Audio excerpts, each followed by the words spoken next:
Hello everyone, কেমন আছো তোমরা সবাই?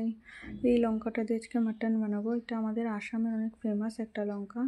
এই লঙ্কাটার নাম হচ্ছে ভোট জলকিয়া, আর এটা খুব ঝাল হয়। তো ফার্স্টে দেখে নিলে তোমরা যে আমি নুন হলুদ দিয়ে মাটনটাকে বয়েল করে নিয়েছি।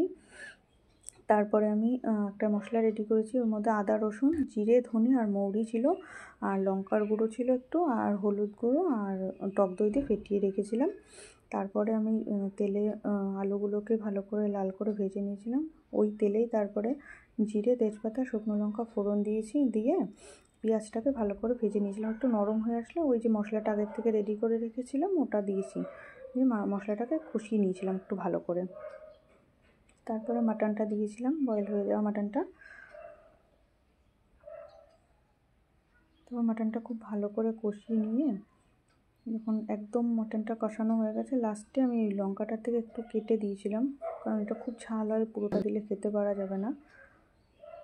মাটনটা কষানো হয়ে গেছে, জলও ঢেলে দিয়েছি, অলমোস্ট রেডি হয়ে গেছে। এটা সার্ভ করে দিলাম।